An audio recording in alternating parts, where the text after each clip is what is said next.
इसी खबर पर और भी ज्यादा जानकारी के साथ हमारे सहयोगी निसार हमारे साथ फोन लाइन पे मौजूद हैं। निसार, लश्कर तैयबा का ये आतंकी लतीफ जम्मू कश्मीर में, साउथ कश्मीर में नजर आया है। सर्च ऑपरेशन भी इसे लेकर के लगातार जारी, और भी इस पर क्या कुछ है हम अपडेट? जी बिल्कुल गरिमा, अगर देखा जाए तो कुछ दिन पहले यहाँ पे अनंतनाग के मेन मार्केट में जिस तरह से जो सीसीटीवी फुटेज पहले यहाँ पे पुलिस ने शाया की है, उसमें बाकायदा तौर पर ये बताया गया था कि मोहम्मद लतीफ जिसने नवंबर के महीने में लश्कर तैयबा ज्वाइन किया है, वो कहीं यहाँ पे घूम रहा था, खासकर अनंतनाग के मेन मार्केट में। उसके बाद यहाँ पे police, CRPF, Jammu Kashmir police, SOG ने यहाँ पे मुश्तरका तौर पर यहाँ पे छापामार कार्रवाई शुरू कर दी है, जिसके तहत कई इलाकों को यहाँ पे सर्च किया गया है, कई फॉरेस्ट एरिया भी जिसमें आते हैं, तो लगातार उन पे सर्च ऑपरेशन किया गया है। लेकिन बाद में अगर कोई खास यहाँ पे पुलिस को कोई कामयाबी हासिल नहीं हुई है, उसके बावजूद भी यहाँ पे पूरी तरह से लोगों को भी ये कहा गया है कि वो मुतरक रहे। यहाँ पे किसी भी वक्त अगर देखा जाए तो यहाँ पे मौजूद है जिला अनंतनाग में। जिला अनंतनाग के साथ साथ जो हापतनाड़ का इलाका है, वहाँ पे भी फॉरेस्ट एरिया को सर्च किया गया है। वहाँ पे बड़े पैमाने पर पिछले तकरीबन 3 दिनों से सर्च ऑपरेशन जारी है। वहाँ पे एसओजी, जम्मू कश्मीर पुलिस और आर्मी मुश्तरका तौर पर यह कोऑर्डिनेट सर्च ऑपरेशन अंजाम दे रही है। हालांकि कल शाम तकरीबन 2:30 बजे के करीब, यहाँ पे रात के 2:30 बजे के करीब पुलिस ने इस बात की तरदीद की है कि जो मोहम्मद लतीफ है, जिसका असली ताल्लुक कुलगाम से बताया जा रहा है, और वो जो लश्कर तैयबा का हाल ही में ज्वाइन होने वाला मिलिटेंट है, उन्होंने वो अनंतनाग में मौजूद है या नहीं है, इस बात की अगरचे पुलिस ने तरदीद की है। लेकिन यहाँ पे जो सोर्सेज बता रहे हैं कि बाज़ाब्ता तौर पर वो अनंतनाग के कहीं मार्केट में मौजूद रहे हैं, जिनके हमरा उनके जो माविन है, साथी है, वो भी उनके साथ रहे हैं, जिसकी एक फुटेज भी सामने आई है। लेकिन अगर सर्च ऑपरेशन की बात की जाए तो अनंतनाग के कई इलाके हैं जिनमें अशजीपुरा है, जिनमें शांगस है, कुकरनाग है, और हापतनाड़, सालिया, अशमुकाम, ऐसे इलाके हैं जहां पे सिक्योरिटी फोर्सेस को शक है कि वहां पे मोहम्मद लतीफ की मौजूदगी हो सकती है। लगातार यहाँ पे पिछले कई दिनों से सर्च ऑपरेशन बड़े पैमाने पर जारी है। यहाँ पे गाड़ियों को भी चेक किया जाता है। यहाँ पे अनंतनाग के मेन मार्केट में लोगों से भी पूछताछ की जाती है, लोगों के शनाख्ती कार्ड भी चेक किए जाते हैं, गाड़ियों को सर्च किया जाता है, और जो यहाँ पे जो बिल्डिंग्स है, कारखाने हैं, उनको भी सर्च किया जा रहा है कि वहाँ पे हो सकता है कि मोहम्मद लतीफ की मौजूदगी हो सकती है। लेकिन यहाँ पे सोर्सेज ये बता रहे हैं कि जब ये अनंतनाग के मेन मार्केट में मौजूद थे, तो उसके बाद उन्होंने जो हापतनाड़ का जो फॉरेस्ट एरिया है, वहाँ की तरफ चले गए हैं, और वहाँ पे भी पूरी तरह से वहाँ पे सर्च किया जा रहा है। वहाँ पे बड़े पैमाने पर ड्रोन की मदद से सर्च ऑपरेशन शुरू कर दिया गया है, जो लगातार 3 दिनों से जारी है। उधर कुकरनाग का जो फॉरेस्ट एरिया है, वहां से भी यही इतला मौसूल हो रही है कि वहां पे भी बड़े पैमाने पर जो आरआर है, सिक्योरिटी फोर्सेस है, जम्मू कश्मीर पुलिस है, आर्मी है, सीआरपीएफ है, उन्होंने वहां पे जो सर्च ऑपरेशन है बड़े पैमाने पर वहां पे शुरू किया है। हालांकि अभी तक यहाँ पे कोई ठोस जो सबूत है वो सिक्योरिटी फोर्सेस को हासिल नहीं हुआ है। लेकिन यहाँ पे जगह जगह पे जो सीसीटीवी कैमराज नस्ब किए गए हैं, उनकी फुटेज यहाँ पे बार बार चेक की जाती है कि जो मोहम्मद लतीफ जब अनंतनाग के डिस्ट्रिक्ट में दाखिल हुआ था, उसके बाद उसकी जो रवानगी है वो किस ओर चली गई है, और वहां पे भी सर्च किया जाता है। यहाँ पे जो पेट्रोल पंप्स है या जो शॉपिंग मॉल्स है, उनके भी सीसीटीवी फुटेज यहाँ पे चेक की जाती है कि मोहम्मद लतीफ जब अनंतनाग में आए थे तो उसके बाद वो किस जगह की तरफ चले गए हैं। फिलहाल जिस तरह से सिक्योरिटी फोर्सेस बता रही है कि जो यहाँ पे सोशल मीडिया पे जो सीसीटीवी फुटेज वायरल हुई थी, पूरी तरह से सिक्योरिटी फोर्सेस इस बात की तस्दीक नहीं करती है कि ये मोहम्मद लतीफ ही है या कोई और है। लेकिन यहाँ पे सोर्सेस बता रहे हैं कि ये मोहम्मद लतीफ है, जिन्होंने अनंतनाग के मेन टाउन में जो कुछ दिन कबल यहाँ पे ये भी अहम जानकारी दीजिएगा कि मोहम्मद लतीफ, जो कि ये सीसीटीवी फुटेज हम देख रहे हैं, इसमें 2 व्यक्ति नजर आ रहे हैं, दूसरा कौन है, इसे लेकर के कोई अहम जानकारी?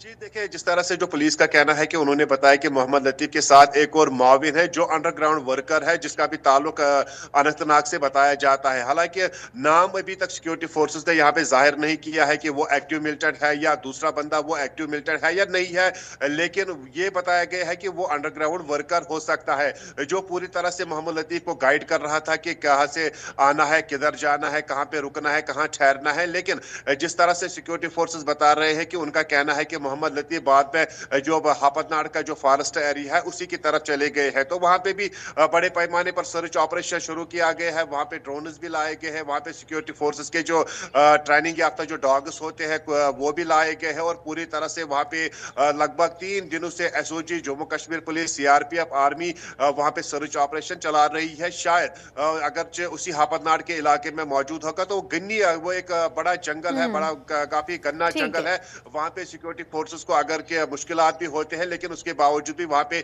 इजाफी फौजी तैनात दस्ते लाए गए हैं सर्च ऑपरेशन के लिए। जी गरिमा। ठीक है निसार, आगे भी आपसे अपडेट्स लेंगे। फिलहाल तमाम जानकारियों के साथ बने रहने के लिए आपका बहुत शुक्रिया।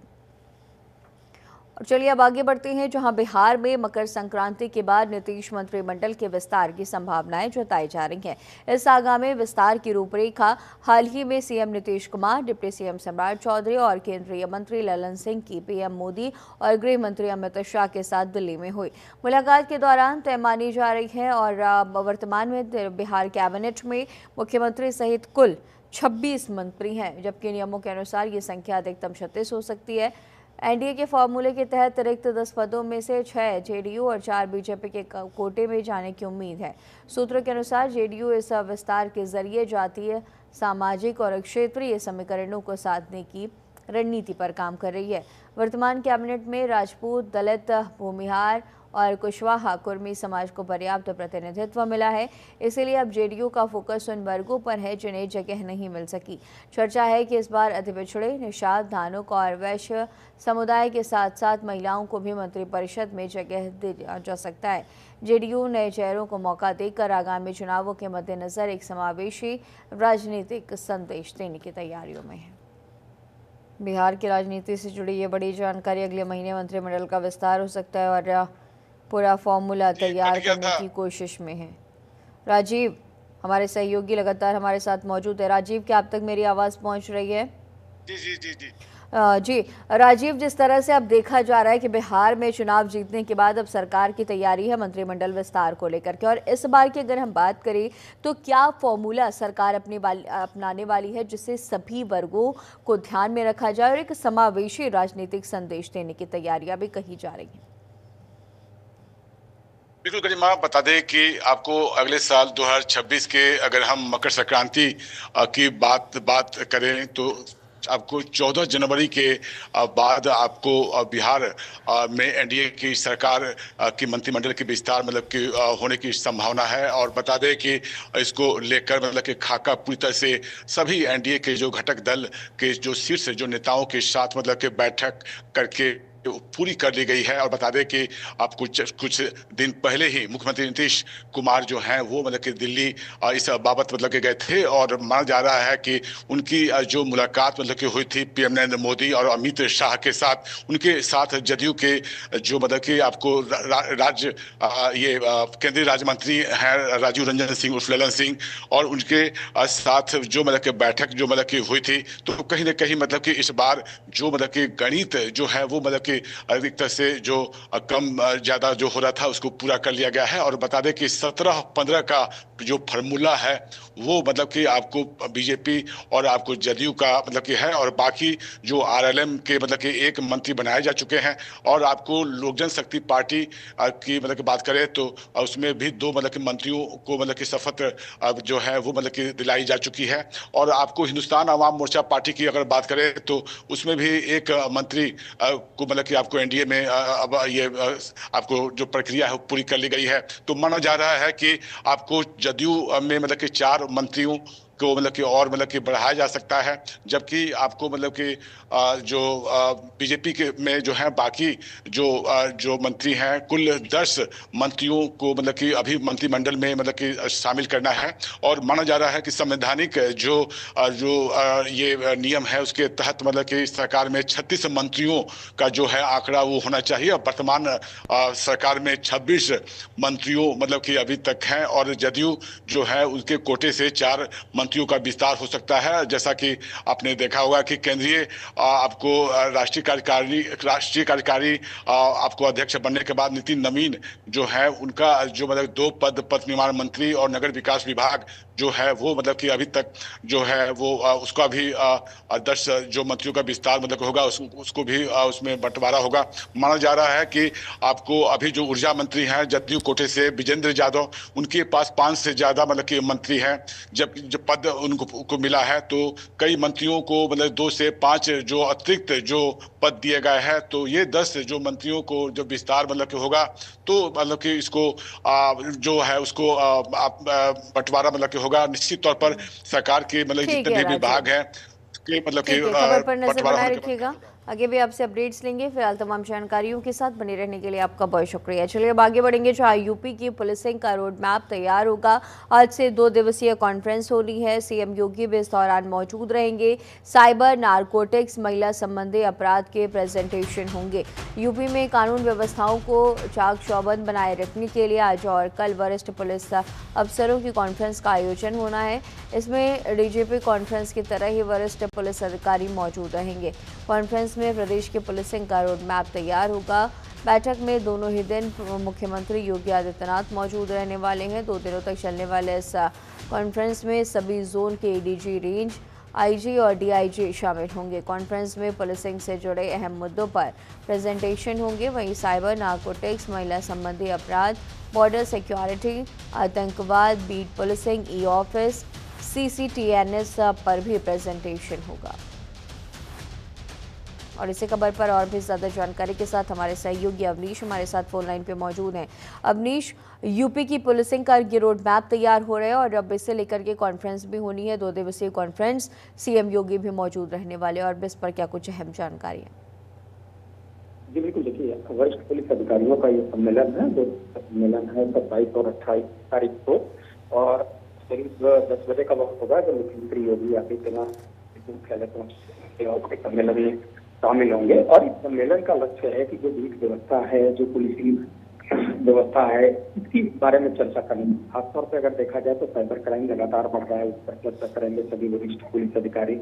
महिला अपराध नियंत्रण कैसे किया जाए, इन जैसे विषयों पर चर्चा की जाएगी। और इसी के साथ ही जो एंटी टेरर है, एंटी टेरर को प्रमुखता से रखा गया है और इसको लेकर सभी चर्चा करने वाले हैं। आपदा प्रबंधन और सीमा सुरक्षा पर भी चर्चा होगी। तो लगातार जो पुलिसिंग की व्यवस्था है, उस व्यवस्था में कैसे और सुधार किया जाए, समन्वय की और कितनी जरूरत है, उस पर चर्चा होगी। क्योंकि लगातार कानून व्यवस्था को लेकर मुख्यमंत्री योगी आदित्यनाथ प्राथमिकता रखते हैं और उसकी बात करते हैं, और उसी को लेकर आज जब मुख्यमंत्री सम्मेलन में मौजूद होंगे तो जो उत्तर प्रदेश सरकार की प्राथमिकताएं हैं, खासतौर से जो कानून व्यवस्था को लेकर पूरा जो रोडमैप तैयार किया गया है, उसको लेकर वो चर्चा करेंगे। और इसमें अहम तब हो जाएगा जो एंटी टेरर और खासतौर पर जो सीमा सुरक्षा है और इसी के साथ ही साइबर क्राइम, ये 3 ऐसे विषय हैं जिस पर मुख्यमंत्री योगी आदित्यनाथ का फोकस होगा। उसके बाद महिला अपराध नियंत्रण कैसे किया जाए, उस पर भी वो चर्चा करते हुए दिखाई। अध्यक्ष जीतू पटवारी तमाम बड़े सवाल खड़े करते हुए नजर आ रहे हैं। SIR को लेकर के एक बार फिर से उन्होंने तमाम बड़े सवाल खड़े किए। आने वाले 2028 में विधानसभा के चुनाव होंगे मध्य प्रदेश में, लेकिन राजनीति अभी से तेज देखी जा रही है, और इस पर क्या कुछ अहम जानकारी? देखिए गरिमा, बिल्कुल मध्य प्रदेश में कांग्रेस पार्टी मुख्य विपक्षी दल है और लगातार वो सत्ता पक्ष के खिलाफ, लगातार चुनाव आयोग के खिलाफ विपक्षी दल होने के नाते कांग्रेस पार्टी सड़क से लेकर सदन तक जो है सवाल खड़े कर रही है। चुनाव आयोग पर सीधे आरोप जो है जीतू पटवारी ने लगाए हैं, मध्य प्रदेश कांग्रेस के अध्यक्ष हैं। इसके अलावा जो प्रदेश के प्रभारी है हरीश चौधरी, उन्होंने भी कई गंभीर आरोप सत्ता पक्ष पर लगाए हैं, सरकार पर लगाए हैं। और सीधे तौर पर यह कहना है कि अब 1 जनवरी से लेकर 15 फरवरी तक गांव-गांव में पंचायत स्तर पर कांग्रेस पार्टी कमेटी बनाएगी और वो कमेटियां जो है अब जाकर खुद वोटर का वेरिफिकेशन करेंगी, जनता से सीधे संवाद करेंगी, कांग्रेस पार्टी की जो विचारधारा है उसको जनता से जोड़ेंगी। तो ये जो है पहले जिस तरीके से कांग्रेस पार्टी जो है संगठन सृजन अभियान के तहत आगे बढ़ रही है, राहुल गांधी लगातार इसका नेतृत्व कर रहे हैं। और वोट चोरी की जो बात दिल्ली में हो रही है, वही वोट चोरी की बात भोपाल में भी कांग्रेस पार्टी लगातार कर रही है। SIR में गरिमा मध्य प्रदेश में करीब 42 लाख नाम अकेले मध्य प्रदेश से काटे गए हैं। मध्य प्रदेश और छत्तीसगढ़ दोनों राज्यों का आंकड़ा जोड़ दिया जाए तो करीब 70 लाख से ज्यादा वोट नाम जो है काटे गए हैं। तो कहीं ना कहीं कांग्रेस पार्टी का ये सीधा आरोप है कि जो वोट चोरी हुई है वो सरकार ने प्रशासन की दम पर जो है सत्ता पक्ष ने बाहुबली की दम पर वोट चोरी की है और कांग्रेस पार्टी की हार का सबसे बड़ा कारण यही है। ये जीतू पटवारी का आरोप है गरिमा। ठीक है गौरव, खबर पर नजर बनाए रखिएगा, आगे भी आपसे अपडेट्स लेंगे। फिलहाल तमाम जानकारियों के साथ बने रहने के लिए आपका बहुत शुक्रिया। रायपुर में जनवरी से पुलिस कमिश्नर सिस्टम लागू हो रहा है। ये कमिश्नरेट सिस्टम से जो प्रदेश की जनता है वो और भी ज़्यादा अपने आप को सुरक्षित महसूस कर सकेगी।